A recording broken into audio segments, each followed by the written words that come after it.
শুভ বিজয়ার সবাইকে অনেক অনেক অভিনন্দন আর বড়দের অনেক প্রণাম। তো বিগ বিলিয়ন ডে তো শেষ হচ্ছেই না, একদম কন্টিনিউ লেগে রয়েছে। তো তার আগেও বিগ বিলিয়ন ডে এলো, এখনও বিগ বিলিয়ন ডে চলছে, তো এটা শেষ নেই। যাই হোক, এর মাধ্যম দিয়ে অনেকে কম পয়সায় ফোন আর অনেক ভালো ভালো গ্যাজেট কিনতে পারছে, খুবই ভালো জিনিস। তো এই লকডাউনে আমি একটা পোকো M2 Pro নিয়েছি। তো আজকে এটার একটা আনবক্সিং করব আর টোটাল রিভিউ দেবো, একদম অনেস্ট রিভিউ দেওয়ার চেষ্টা করব। তো আমি এর উপরে অলরেডি ভিডিও করেছি, কিন্তু অরিজিনাল ফোন নিয়ে না, কিন্তু অনেক ছবি দিয়ে বা কিছু, তো অনেকে সাপোর্ট করেছে। তো চলো দেখে নিই এটার ভিতরে কি আছে, প্রথম লুক আর টোটালটা। তো নমস্কার, আমি দীপ আর তোমরা দেখছো ইওর দীপ টেক।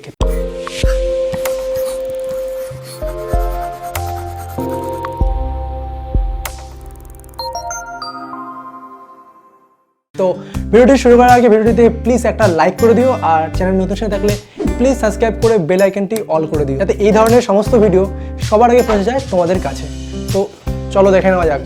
সো বক্সের উপরে তো বেশ ইয়েলো কালারের পোকো M2 Pro লেখা আছে।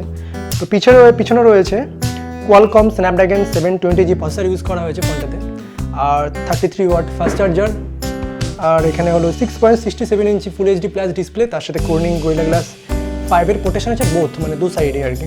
মেন ক্যামেরায় 48 মেগাপিক্সেল, তার সাথে 8 megapixel ultra wide, 5 megapixel macro আর 2 মেগাপিক্সেল ডেপথ, আর ফ্রন্টে 16 মেগাপিক্সেল সেলফি ক্যামেরা। তো এই ছিল বক্সের কন্টেন্ট। ও হ্যাঁ, এটা হলো 4GB 64GB। তো এবার খুলে নিই।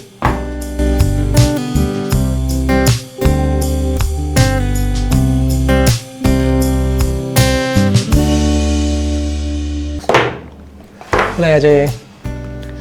তো প্রথমে রয়েছে এখানে সিম রিজেক্টার টুল, কিছু জ্ঞান কি বাত, বহুত পড়াশোনা, ইচ্ছা হলে পড়ে নিও। আর এখানে রয়েছে একটা কেস ফোনের, খুব একটা ভালো, বেশ খারাপ না, এর কোনো প্রয়োজন নেই। তো মেন ফোন, তো আর দেখিনি ভিতরে কি একে আছে আর কি। তো এখানে দেখতে পাচ্ছি 33 ওয়াটের ফাস্ট চার্জার, খুবই ওয়েট, ভালো ভারী আছে ওটা। আর Type-C কেবল, কোনো হেডফোন নেই, সব হেডফোন বন্ধ করে দিয়েছে, তো এগুলোর কোনো প্রয়োজন নেই। তো এটা হলো মেন ফোনটি, গ্রিন কালারের। ওয়াও, দারুণ চকমক করছে একেবারে। তো ক্যামেরা সেকশনটা মাঝখানে করেছে, তো তার নিচে LED ফ্ল্যাশটা। তো ওটার সাইডে ফিঙ্গারপ্রিন্ট আনলক আর তার সাথে ফেস আনলকের সুবিধাটি রয়েছে। তো এর সাথে আমি কভারটা লাগিয়ে দেখে নিই কীরকম সেট হচ্ছে কিনা। তো কভারটা লাগানোতে বেশ একটা ভালো লাগলো, যে ক্যামেরা বামটা কিন্তু যথেষ্ট উঁচু, মানে সেই ক্ষেত্রে আমি যদি নিচে রেখে দিই ক্যামেরাতে কোনো দাগ লাগবে না, যেটা লাগার এই উপরটার মধ্যে। এবার যদি তোমাদের মনে হয় যে আরও উঁচু প্রোটেকশনের প্রয়োজন, সেক্ষেত্রে তোমরা আলাদা কিনে নিতে পারো, কিন্তু যেটা রয়েছে যথেষ্ট ঠিকঠাক, না স্ক্রিনে লাগবে না নিচে, কোনোটাতে লাগবে না, ঠিকঠাক একদম। তো ফোনটি অন করে সেট আপ করিনি সবটা আমি। তো আমার টোটাল সেট করা হয়ে গেছে। তো প্রথমে দেখে নেবো ফিঙ্গারপ্রিন্ট আনলক আর ফেস আনলকটি কত তাড়াতাড়ি কাজ করছে আর কি। তো ফিঙ্গারপ্রিন্ট আনলকটা দেখি, বাপরে বহুত ফাস্ট। তো আমি ফেস আনলকটি দেখবো। তো এত ফাস্ট হলে তো হবে না, দেখাতেই পারছি না আমি, অতিরিক্ত বেশি ফাস্ট, দেখার আগে খুলে যাচ্ছে, মানে সত্যি প্রচণ্ড ফাস্ট আর কি। তো ফিঙ্গারপ্রিন্ট আনলক আর ফেস আনলকটি একদম প্রপার 100% ওকে। তো এবার দেখবো এটার ভিডিও কোয়ালিটি আর অডিও কোয়ালিটি।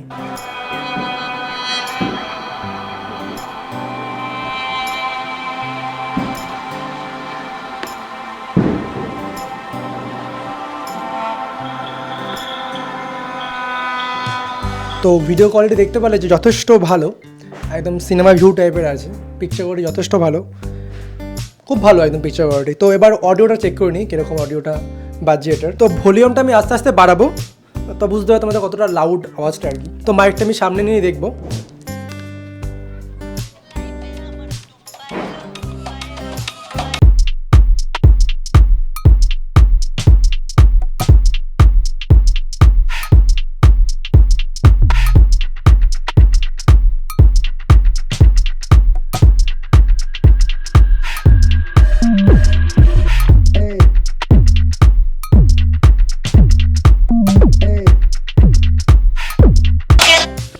ও টুম্পা সোনা।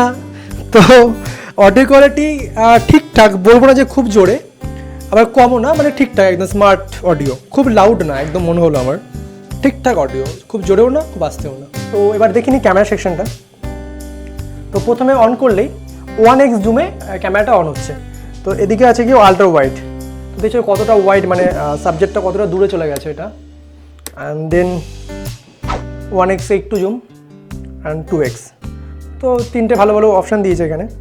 তো এখানে আছে কি 48 মেগাপিক্সেল, যেটা হলো ফিক্সড, এখানে কোনো জুম আমরা করতে পারবো না, এটা ফিক্সড 48-এ। তার সাথে হলো গিয়ে পোর্ট্রেট মুড, সেক্ষেত্রে আমরা পোর্ট্রেট কোনো ছবি তুললে ব্যাকগ্রাউন্ডটা ব্লার হয়ে যাবে। তার সাথে নাইট মুড রয়েছে। তো তোমরা যদি কোনো সময় অন্ধকারে কোনো ছবি তোলো ন্যাচারাল লাইটে, সেক্ষেত্রে নাইট মুডটা ইউজ করতে পারো। নাইট মুডে খুব ভালো ছবি ওঠে অন্ধকারেও, তোমরা অনেকেই জানো। তো আমি অলরেডি এতে ছবি তুলেছি কিছু, তো অনেকটাই সুন্দর আমি জানি। তার সাথে হলো গিয়ে প্যানোরামা মুড, যদি কোনো অনেকটা দূরের কোনো ভিউ তুলতে হয় সেক্ষেত্রে প্যানোরামা মুডটা অন করে এদিকে প্যান করলে ফটোটা ক্লিক হয়ে যাবে। দেন হলো গিয়ে প্রো মুড। তো প্রো মুডটা খুবই একটা ভালো ফিচার, যেটা হলো ডিএসএলআর মতো একটা মুড, যার মাধ্যমে আমরা ডিএসএলআর টাইপের ছবি তুলতে পারবো। এখানে আমরা হোয়াইট ব্যালেন্সটা আমরা নিজের ইচ্ছে মতো এখানে চেঞ্জ করতে পারবো। দেখতে পাচ্ছি কালার অনুযায়ী হোয়াইট ব্যালেন্সটা অ্যাডজাস্ট করে নেবো। তার সাথে অ্যাপারচার কী করে বাড়ানো কমায়, ফোকাসটা সেই অনুযায়ী তোমরা ফিক্সড হবে।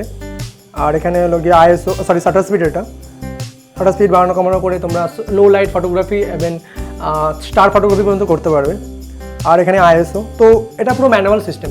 তো আমি এর উপরে একটা ভিডিও করবো খুব তাড়াতাড়ি, যে কী করে ম্যানুয়াল মুডটা কী করে ইউজ করতে হয়। তো আমাকে অনেকে রিকোয়েস্ট করেছে এর জন্য, তো নেক্সট কোনো একটা ভিডিওতে দেখিয়ে দেবো এর উপরে। তো এই ছিল ক্যামেরা সেকশনটা, খুবই একটা সিম্পল ক্যামেরা সেকশন।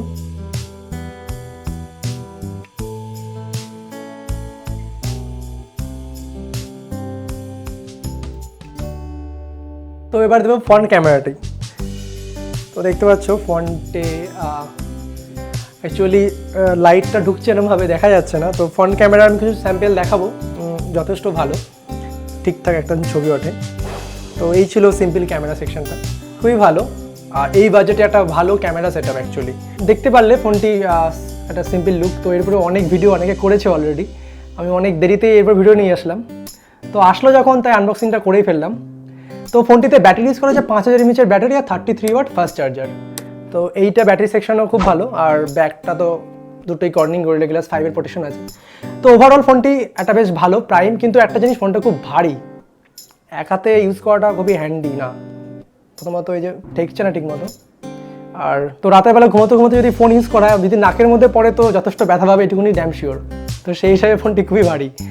আর এছাড়া ফোনটি একদম শক্তপুক্ত একটা প্রাইম ফোন, বেস্ট। তো এই ছিল টোটাল ফোনটা।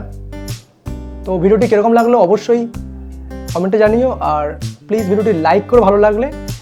আর দেখা হচ্ছে নতুন ভিডিওতে। Thank you.